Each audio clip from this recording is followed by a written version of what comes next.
சைவ சமயத்துல மட்டும் ஒவ்வொரு நாயன்மார்களும் என்னைக்கு முக்தி அடைந்தாங்களோ, முக்தி அப்படின்னா பிறவா பிறநிலை, மறுபடியும் இவங்க பிறக்க மாட்டாங்க.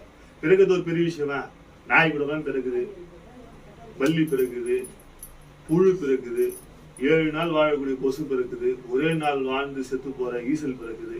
அது மாதிரி எத்தனையோ ஜென்ம 84 லட்சம் யோனி பேதங்கள் எத்தனையோ இதுகள் பிறக்குது. அது பெரிய விஷயமா கிடையாது, அது கொண்டாடக்கூடிய விஷயமா கிடையாது.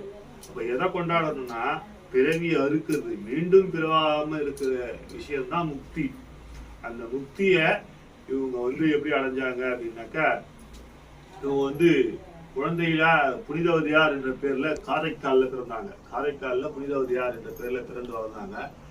இவங்க சிவத்தொண்டு செய்யறதுலயும் சிவன் மேல, சிவபெருமான் மேல மிகுந்த பக்தி கொண்டிருந்தாங்க. இவங்களுக்கு கல்யாண வயது ஆனவுடனே இவங்களோட அம்மாவும் அப்பாவும் பரமதத்தர் அப்படின்ற ஒருவருக்கு இந்த அம்மாவை கல்யாணம் பண்ணிக்கிறாங்க.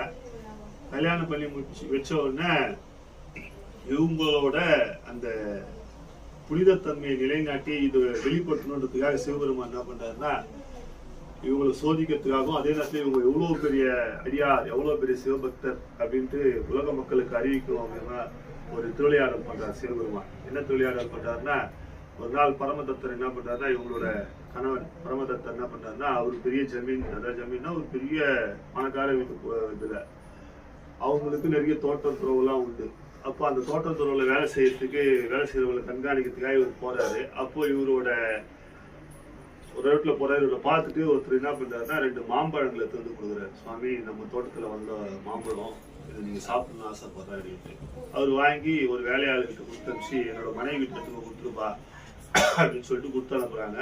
அவரும் அம்மையார்கிட்ட கொடுத்து, உங்க கணவர் கொடுத்தாருமா மாம்பழம் அப்படின்னு சொல்லிட்டு கொடுக்குறாங்க. அம்மையார் வச்சுறாங்க, வாங்கி வச்சுக்கிறாங்க. அந்த நேரத்துல சிவபெருமான் என்ன பண்றாருன்னா, முனிவர் ரூபத்துல வர்றாரு. காரைக்கால் அம்மையார் வீட்டுக்கு வராங்க. அவங்க வீட்டு திண்ணையில உட்காந்து இருக்காங்க. காரைக்கால் அம்மையார் பாக்குறாங்க, ஐயோ சுவாமி, ஒரு பழுத்த சிவனடியார் வந்திருக்காரு, இவருக்கு உணவு பரிமாறது பெரிய பாக்கியமாச்சு. ஆனா சாப்பாடு அப்ப ஆகலை. மத்தியான சாப்பாடு காரைக்கால் அம்மையார் ரெடி பண்ணிட்டு இருக்காங்க, ரெடி ஆகல. அப்ப என்ன பண்றதுன்னு தெரியாம அந்த கணவன் கொடுத்த மாம்பழத்தை, ஒரு மாம்பழத்தை எடுத்து அவருக்கு சிவனடியாருக்கு கொடுத்துறாங்க. ஆக்சுவலா அது சிவபெருமான் சிவனடியார் ரூபத்துல வந்திருக்காரு. அப்போ அந்த சிவனடியாருக்கு கொடுத்தவொடனே அவரு வாழ்த்திட்டு, போதும், இதுவே எனக்கு போதும் அப்படின்ட்டு போயிடுறாரு. இன்னும் கொஞ்ச நேரம் கழிச்சு இந்த அம்மாவோட கணவன் பரமதத்தர் வர வந்தவொடனே இவர் வாரத்துல சமையல்லாம் செய்துட்டாங்க. சமையல் செய்து கணவனுக்கு பரிமாறுறாங்க. அப்போ நான் மாம்பழம் கொடுத்தாச்சு, எடுத்துட்டு அந்த மாம்பழத்தை கட் பண்ணி வைக்கிறாங்க. வச்ச உடனே பரமதத்தை சாப்பிட்டு, ஆஹா, ரொம்ப அருமையா